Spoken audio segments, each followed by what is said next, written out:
Part 3, पेशकश मीरे कारवां। मैंने तानसेन का नाम सुन रखा था। वो तो कोई कलाकार था। सुना है उसके गले में बड़ा सोज था। जब वो गाता था तो कायनात की हर शय साकित हो जाती थी। मगर आजमहान पता नहीं किस तानसेन की बात कर रहा था। मैं समझा नहीं। तानसेन? अरे भाई, शहर का नाम है जो यहाँ से 40-45 किलोमीटर के फासले पर वाक़या है। उसने मेरी बात काट दी। हमें मालूम हुआ है कि तुम्हारा शिकार देशमुख तानसेन में वाक़या नारायण मंदिर में मौजूद है। इससे पहले कि वो वहां से निकल जाएं, हमें वहां पहुंच जाना चाहिए।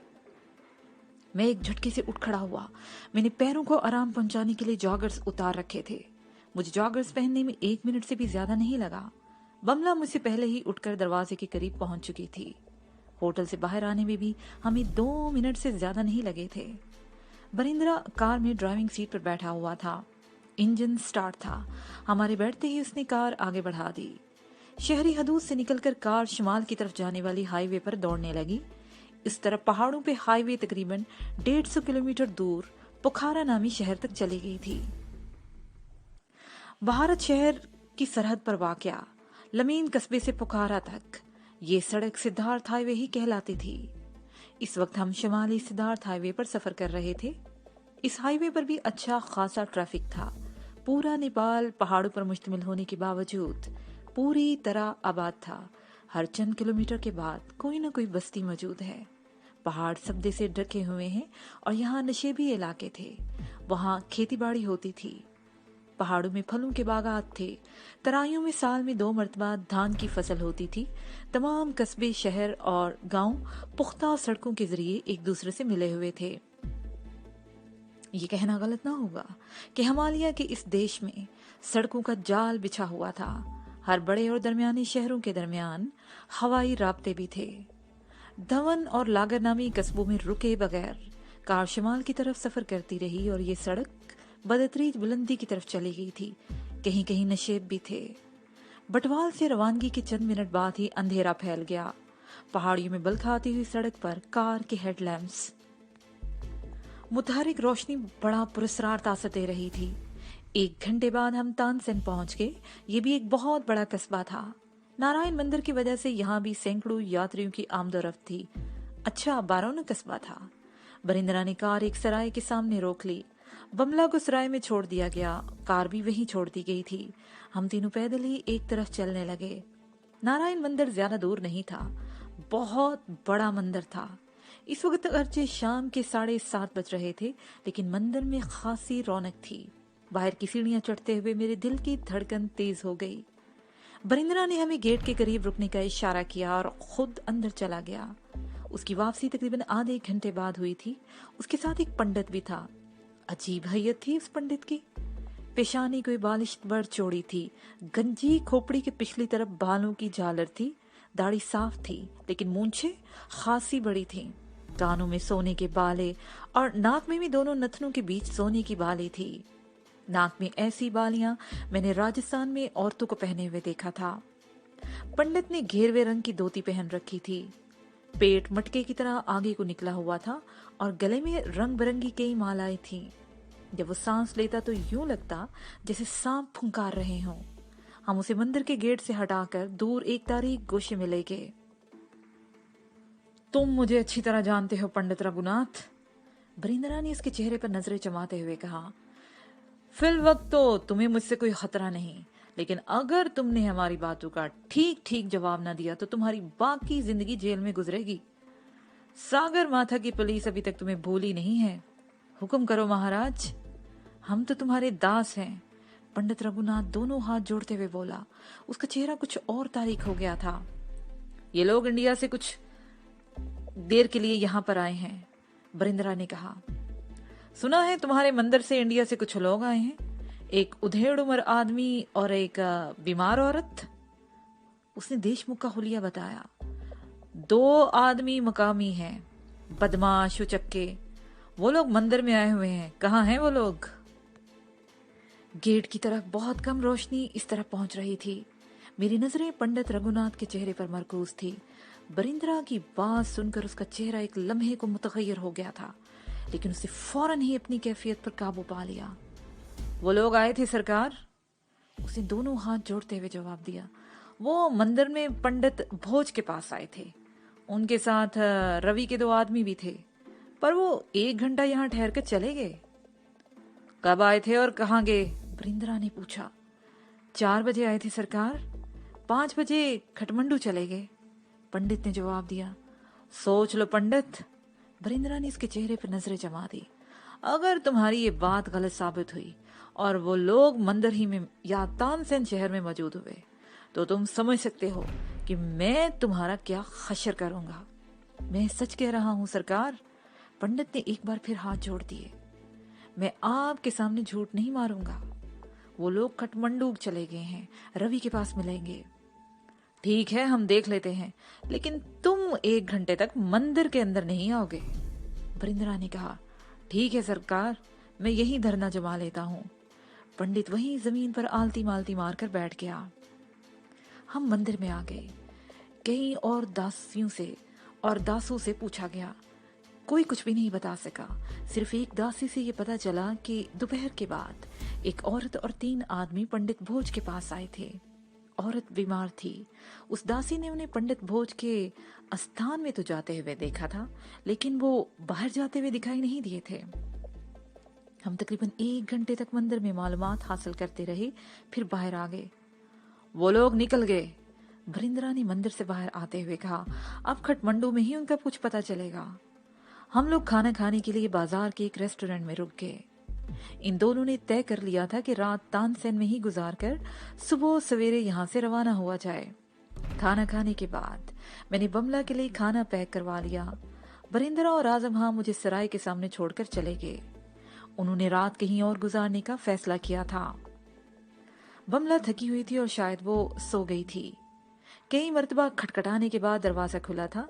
उसने मुंह हाथ धोया तो मैंने उसके सामने मेज पर खाना रख दिया। ये कमरा अगरचे कुशादा था, लेकिन बस एक ही था, और गनीमत था कि इसके साथ बाथरूम था। बेड भी एक था। लकड़ी का दरवाजा 2 पट का पुरानी तर्ज का था, जिसके दरमियान और ऊपर जंजीर वाली कुंडियां लगी हुई थी। ये सराय शायद बहुत कदीम थी और इसमें कोई जदीद तब्दीली पैदा करने की कोशिश नहीं की गई थी।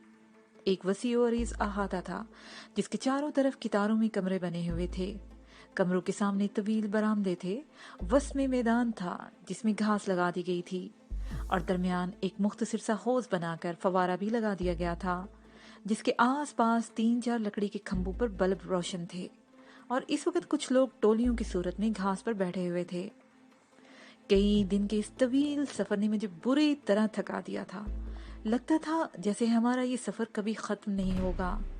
मैंने दरवाजा बंद करके कुंडे में लोहे की मुड़ी हुई वो सलाह फंसा दी, जो पहले ही से कुंडे की जंजीर में अटकी हुई थी। इस मुड़ी हुई सलाख से गोया ताले का काम लिया जा रहा था। खाने की थोड़ी ही देर बाद बमला बिस्तर पर लेट गई थी। मैं कुर्सी पर बैठा सूरत हाल का तज्जिया करता रहा। पिछले 4-5 दिनों में हमने सैकड़ों मील का सफर कर लिया था, लेकिन हम अब भी बेनीलो मराम ही थे, अपनी मंजिल से बहुत दूर। बाहर लोगों के चलने फिरने और बातों की आवाजें सुनाई दे रही थी। मैंने बमला की तरफ देखा, वो सो चुकी थी। उसके बाल बिखरे हुए थे और चेहरे पर बेपनाह मासूमियत थी। मुझे उस पर तरस भी आ रहा था कि बिला वजह जोखों में पड़ी हुई है। अगर अपने घर पर होती तो इस वक्त आरामदेह बिस्तर पर सुकून से मीठी नींद सो रही होती। सो तो वो इस वक्त भी रही थी, लेकिन वो नींद में भी बेचैन थी। मैंने बाथरूम की बत्ती बुझाकर चंद इंच के करीब दरवाजा खुला छोड़ दिया और कमरे की बत्ती बुझाकर बमला के पहलू पर बिस्तर पर लेट गया, और उसके बाद मुझे भी होश नहीं रहा था। सुबह 5 बजे के करीब दस्तक की आवाज से मेरी आंख खुल गई। मैंने उठकर दरवाजा खोल दिया। वो आजम खां था। हम खाने वाले कमरे में बैठे हैं। आजम ने कहा, तुम लोग तैयार होकर वहीं आ जाओ, हम 6 बजे रवाना हो जाएंगे। आजम वापस चला गया। इन दोनों ने रात पता नहीं कहाँ गुजारी थी। मैंने दरवाजा बंद करके बमला को जगा दिया और आधे घंटे से भी कम वक्त में तैयार होकर हम सराय के दफ्तर से मुल्हिक खाने के कमरे में पहुंच गए। यहाँ बरिंद्रा और आजम के अलावा 2 और आदमी भी बैठे हुए थे। इस कमरे से मुल्हिक किचन था।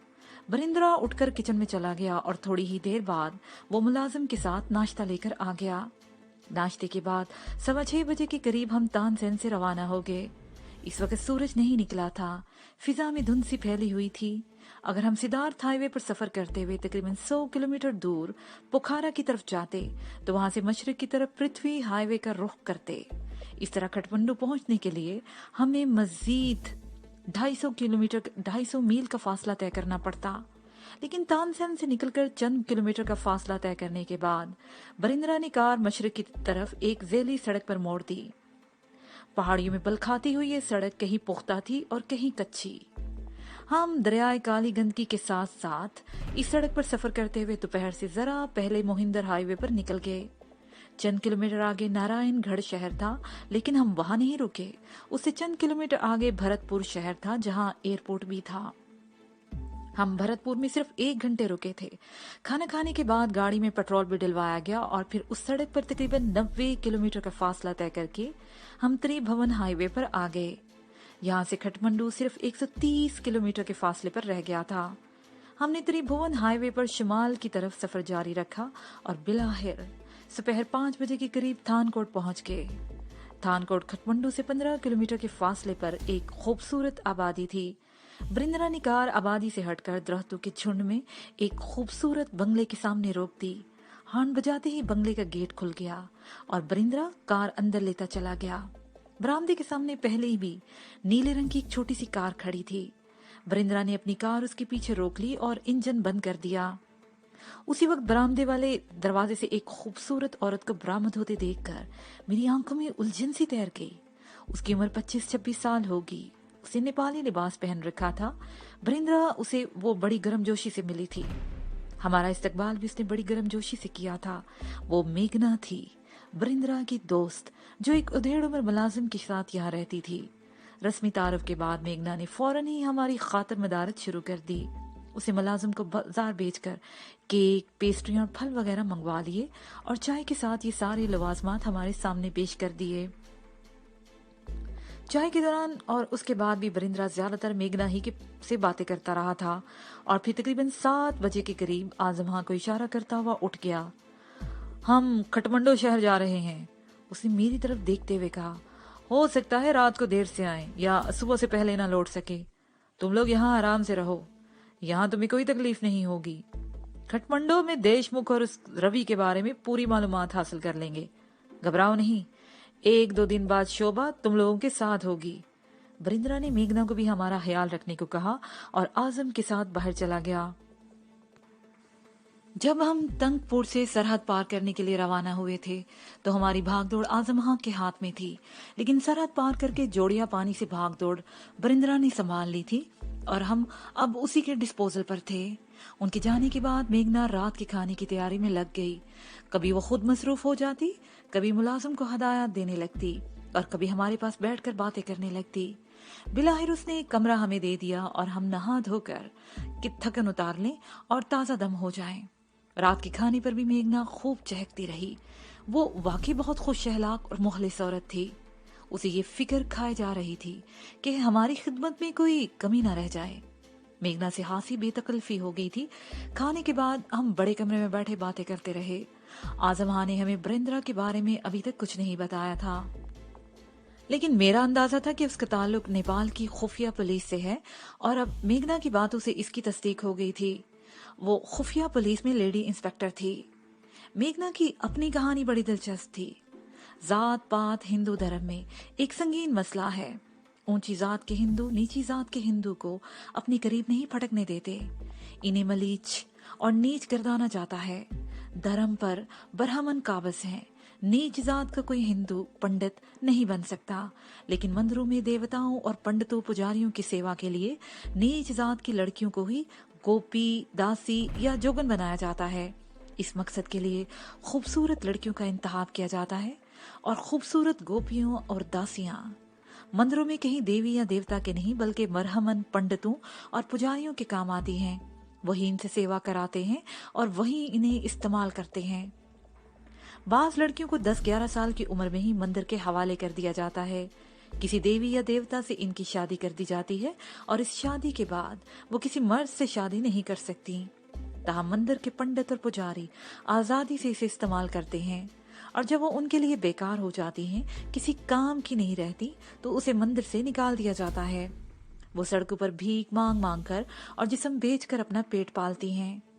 बड़े बड़े दौलतमंद लोग भी मंदिरों की इन खूबसूरत गोपियों और दासियों से अपनी हवस की आग बुझाते हैं। वो पंडितों की मुट्ठी गर्म करके इन दासियों को अपने इशरत कदू में ले जाते हैं और जी भरकर उन्हें वापस मंदिर पहुंचा देते हैं, ताकि उन जैसा कोई दूसरा अय्याश आदमी उनके हुस्न और शबाब से अपनी हवस की आग बुझा सके। मेघना भी 14 साल की उम्र में खटमंडू के नारा देवी मंदिर में आई थी। वो 3 साल तक मंदिर के पंडितों और पुजारियों की सेवा करती रही। उसने शहर के कई दौलतमंदों की हवस की आग भी बुझाई और फिर एक दिन इंस्पेक्टर बरिंद्रा की नजरों में आ गई। इंस्पेक्टर बरिंद्रा मंदिर के पुरोहित को एक माकूल रकम देकर इसे ले आया। बरिंद्रा अगरचे शादीशुदा था, लेकिन उसकी बीवी ने कोई एतराज नहीं किया था।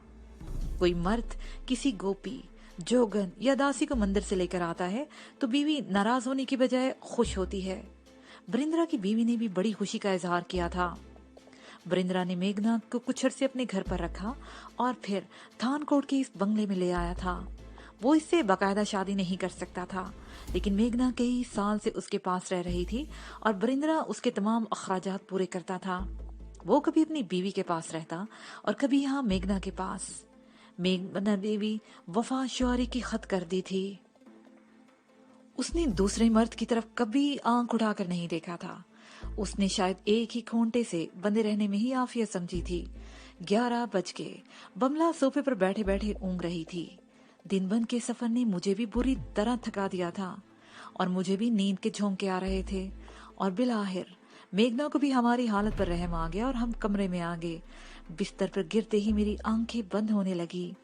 वो रात का पिछला पहर था। नसवानी चीख की आवाज सुनकर मेरी आंख खुल गई।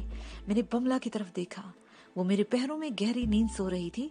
उसके बाद कोई आवाज सुनाई नहीं दी। मैं इस नसवानी चीख को अपना वहम समझकर फिर सोने की कोशिश करने लगा। आंखें बंद ही की थी कि नसवानी चीख की आवाज दोबारा सुनाई दी। मैं एक झटके से उठकर बैठ गया। मेरा वहमा नहीं था। चीख की आवाज इसी बंगले के किसी कमरे से आई थी। चीख की आवाज एक बार फिर सुनाई दी और उसके साथ ही फायर की आवाज भी गूंज उठी। मैं एक झटके से उठ गया। बमला भी जाग गई थी। वो परेशान नजरों से मेरी तरफ देखने लगी। राहदारी में दौड़ते हुए कदमों की आवाज सुनाई दी। मैंने बमला को वहीं रुकने का इशारा किया और बेड से छलांग लगाकर दरवाजे की तरफ दौड़ा। मेरे दिमाग पर अभी तक नींद का खुमार था और तेज सनसनाहट सी हो रही थी। मैं जैसे ही राहदारी में पहुंचा, सामने से एक आदमी दौड़ता हुआ नजर आया। उसके हाथ में तेगा था जिसे उसने सर से ऊपर उठा रखा था और वो वहशियाना अंदाज में दौड़ता हुआ हमला करने के लिए मेरी तरफ लपक रहा था। मेरा दिमाग सुन हो गया। मैं अपनी जगह बेहिस्सो हरकत खड़ा हमलावर की तरफ देखता रह गया। वो देशमुख था जो तेगा सर से बुलंद करके मुझ पर हमलावर हो रहा था और मुझे यूं लग रहा था जैसे मेरा जिस्म पत्थर के मुजस्मे में तब्दील हो गया हो। मौत मेरी तरफ लपक रही थी और मैं अपनी जगह बेहिस्सो हरकत खड़ा था। देशमुख का तेगा बड़ी तेजी से नीचे आ रहा था और उसका रुख मेरे सीने की तरफ था। मेरे दिमाग में झमाका सा हुआ। मुझे यूं लगा जैसे मेरे अंदर लावा खोलने लगा हो। ये खोलता हुआ लावा मेरे पेट से सीने की तरफ बढ़ रहा था और फिर जैसे आतिशफिशा फट पड़ा। मेरे जिस्म को एक जोरदार झटका लगा और मेरा बायां हाथ बेख्तियार ऊपर उठ गया। देशमुख का तेगे वाला हाथ बर्क रफ्तारी से नीचे आ रहा था और मेरा हाथ उसकी राह में रुकावट बन गया। देशमुख की तेगे वाली कलाई मेरी गिरफ्त में थी। उसे शायद इसकी तवक्का नहीं थी कि मैं उसका वार रोक लूंगा। उसके चेहरे पर बेपनाह दरिंदगी थी, मगर आंखों में एक लम्हे को उलझन सी तैर गई। मैं तुम्हें जिंदा नहीं छोड़ूंगा, वो मेरी गिरफ्त छुड़ाने की कोशिश करते हुए कुर्राया। तुम्हारे सबब मेरा सब कुछ बर्बाद हो गया। तुम बीच में टांग ना उड़ाते तो शोभा के साथ उसकी प्रॉपर्टी पर भी मेरा कब्जा हो चुका होता, मगर तुम, ये तुम्हारी भूल है देशमुख। मैंने जवाब दिया। माथे पर सियासत का लेबल लगा लेने से आदमी भगवान नहीं बन जाता। तुम भूल गए थे कि मजलूमों के साथ कोई भी ऐसी गैबी ताकत जरूर होती है जो उनकी मदद करती है। भगवान ने शोभा की मदद के लिए मुझे भेज दिया था। तुम शोभा को लेकर भागे तो इसका मतलब ये नहीं कि तुम अपने मकसद में कामयाब हो गए हो। तुम मेरा कुछ नहीं बिगाड़ सकोगे। शोभा को मुझसे कोई नहीं छीन सकता। वो एक बार फिर गुर्राया। मैं तुम्हें तानसेन में ही खत्म कर देता, मगर रवि की जिद थी कि तुम्हें खटमंडू तक आगे आने दिया जाए। जब तुम लोग तानसेन के नारायण मंदिर में पंडित रघुनाथ से पूछ रहे थे, तो हम उस वक्त मंदिर के तहखाने में मौजूद थे, मगर रघुनाथ ने बड़ी खूबसूरती से तुम लोगों को बेवकूफ बना दिया था। मैं उसी रात सराय में घुसकर तुम्हें खत्म कर देना चाहता था, मगर रवि ने मुझे रोक दिया। वो छोटी सी जगह थी, हम नजरों में आ जाते। पहले तुम मेरे पीछे लगे हुए थे, लेकिन तानसेन से अब तुमने हमारा पीछा भी शुरू कर दिया। तुम्हारे वो दोनों गुरु खटमंडू में मसरूफ हैं। यहाँ तुम्हारी मदद को कोई नहीं आएगा। मरने के लिए तैयार हो जाओ। देशमुख ने झटका देकर तेगे वाला हाथ छुड़ाने की कोशिश की, मगर कामयाब ना हो सका, और मैंने उसकी जद में बगल में जोरदार घोंसा रसीद किया। वो अपनी जगह पर उछला। मैंने उसका दूसरा हाथ भी उसके बाजू पर जमा दिया और जोरदार झटका देते हुए नीचे बैठता चला गया। देशमुख मेरे ऊपर से उल्टी कलाबाजी खाते हुए पुष्प के बल फर्श पर गिरा, मगर उसने फुर्ती से लौट लगाते हुए उठने में देर नहीं लगाई थी। तेगा अब भी उसके हाथ में था। उसने एक बार फिर हमला किया। इस मर्तबा मैं फुर्ती से एक तरफ हट गया। वो अपने ही झोंक में आगे निकला तो मैंने पीछे से एक जोरदार ठोकर जमा दी। वो लड़खड़ाते हुए दीवार से टकराया, मगर बड़ी फुर्ती से पलटकर फिर हमलावर हुआ। मैंने उसकी कलाई पकड़ ली और पूरी कुव्वत से उसे मोड़ते हुए खुद भी घूम गया। वो मेरी पुश्त पर आ गया और उसका बाजू मेरे कंधे के ऊपर से आगे निकला हुआ था। मैंने 2-3 झटके दिए तो तेगा उसके हाथ से छूटकर मेरे सामने गिर गया। मैं एक बार फिर उसके बाजू को झटका देते हुए नीचे झुका। वो मेरे ऊपर से कलाबाजी खाते हुए पुष्प के बल गिर पड़ा। इस मर्तबा मैंने उसे उठने का मौका नहीं दिया और उस पर ठोकरों की बारिश कर दी। दूसरी राहदारी में एक कमरे में मेघना की घुटी घुटी चीखों की आवाजें सुनाई दे रही थी। फायर की वो आवाज भी पहले उसी तरफ से आई थी। मैं मेघना की मदद को पहुंचना चाहता था, मगर देशमुख मुझसे लिपट गया। उसने पीछे से मुझे गिरफ्त में ले लिया था। दोनों हाथ मेरे सीने पर लिपटे हुए थे और वो दबाव बढ़ा रहा था। मुझे सीने में सांस रुकता हुआ महसूस होने लगा। मैं उसकी गिरफ्त छुड़ाने की कोशिश कर रहा था, लेकिन उसने मेरी पसलियों पर दबाव बढ़ाने के साथ साथ मेरे कंधे पर दांत गाड़ दिए। वो वाकई भेड़िया था। उसके दांत कंधे पर मेरे गोश्त में गड़े जा रहे थे। तकलीफ की शिद्दत से मैं बिलबिला उठा और उसी लम्हे मेघना चीखते हुए अपने कमरे से बाहर आ गई। मेघना शबख्वाबी के लिबास में थी जो फट चुका था। उसके पेट और सीने से खून बह रहा था और वो बुरी तरह लड़खड़ा रही थी। उसने हाल में एक कुर्सी का सहारा लेकर संभलने की कोशिश की तो उसी वक्त उसके कमरे से एक लंबा दड़ंगा आदमी बरामद हुआ। उसके बाएं बाजू से भी खून बह रहा था और दाएं हाथ में हंजर था जिससे खून टपक रहा था। उसके चेहरे पर दरिंदों से भी ज्यादा दरिंदगी थी। वो मेघना पर हमलावर हुआ। मेघना ने चीखते हुए बचने की कोशिश की, मगर हंजर बाएं शोल्डर ब्लेड के करीब उसकी पुष्ट में पेवस्त हो गया। उसके मुंह से निकलने वाली चीख बड़ी खौफनाक थी। मेरी आंखों के सामने अंधेरा सा छाने लगा। मैंने सर को एक जोरदार झटका दिया और अपनी सारी तकलीफ भूलकर पूरी कुव्वत से आगे झुकता चला गया। देशमुख मुझे सीधा रखने की कोशिश कर रहा था, मगर कामयाब नहीं हो सका। मैं नीचे झुकता रहा और वो मेरे ऊपर से उलटकर मेरे सामने गिरा। मैं बड़ी तेजी से उठा और मेरे बाएं कंधे में शदीद तकलीफ थी। देशमुख ने शायद मेरी बोटी ही नोच ली थी, मगर मैं तकलीफ की परवाह किए बगैर उस शख्स की तरफ लपका जो मेघना पर हंजर से एक और वार करने जा रहा था। मेघना पुष्ट के बल कालीन पर पड़ी चीख रही थी। मैं अपनी जगह से उछला। मेरी फ्लाइंग की कुछ शख्स के कंधे के सामने की तरफ लगी। वो कराहते हुए पीछे सोफे पर गिरा और सोफे समेत उलट गया। मैंने संभल कर उस पर छलांग लगाने की कोशिश की, मगर देशमुख ने पीछे से मेरी टांग पकड़ ली। मैं मुंह के बल मेघना के करीब गिरा। उसी लम्हे कमरा एक बार फिर फायर की आवाज से गूंज उठा। मैंने गैर इरादी तौर पर उस तरफ देखा। बमला पिस्तौल पकड़े आगे को दौड़ रही थी। उसने गोली तो देशमुख पर चलाई थी, मगर वो बच गया और गोली एक सोफे में पेवस्त हो गई थी। देशमुख ने पिस्तौल की परवाह किए बगैर हैरत अंगेज फुर्ती का मुजाहरा करते हुए बमला पर छलांग लगा दी और उसे साथ लेता हुआ कालीन पर गिरा। पिस्तौल बमला के हाथ से निकल चुका था। वो बुरी तरह चीही थी। देशमुख उसे रगेदते हुए रागदारी तर ले गया और फिर वो तेगा उसके हाथ में आ गया, जिससे पहले उसने मुझे मौत के घाट उतारने की कोशिश की थी। मैं बड़ी तेजी से अपनी जगह से उछला। उसी लम्हे बमला की खौफनाक चीख गूंजी। देशमुख का तेगा उसके सीने में पेवस्त हो चुका था। देशमुख ने दूसरा वार करने के लिए हाथ ऊपर उठाया, लेकिन मैंने उसका हाथ नीचे लाने का मौका नहीं दिया उसे। मैंने देशमुख का हाथ पूरी कुव्वत से मोड़ दिया। तेगा उसके हाथ से छूट गया। मैंने बड़ी फुर्ती से तेगे पर कब्जा कर लिया। उस वक्त मुझ पर जुनून सतारी हो रहा था। मैंने उस पर वार करने के लिए तेगे वाला हाथ ऊपर उठाया, लेकिन उससे पहले कि मैं अपने इरादे पर अमल करता, मेरे सर पर धड़ाम से धमाका सा हुआ। आंखों के सामने तारे से नाच उठे। मैंने संभलने की कोशिश की, मगर मेरा जहन तारीकी में डूबता चला गया। होश मुझे टेकू अस्पताल में आया था। यह अस्पताल शहर के जनूबी इलाके में त्रिपुरा सवार में वाक़या था। इससे आगे शहर की गुंजान आबादी वाला इलाका शुरू हो जाता था। अस्पताल के साथ ही वजारते हेल्थ के दफातर भी थे, बल्कि बाज वजारतों के दफातर भी इसी इलाके में थे। ये रियासत भागमती के किनारे पर आबाद ये शहर का सबसे बड़ा रिहायशी इलाका भी समझा जाता था। इस तरफ शहर के दौलतमंदों की रिहाइश थी। बड़े बड़े बंगले थे, कुशादा सड़कें थीं और जिंदगी की हर वो सहूलत मौजूद थी जिसकी ऐसे पोश इलाकों में तवक्का की जा सकती है।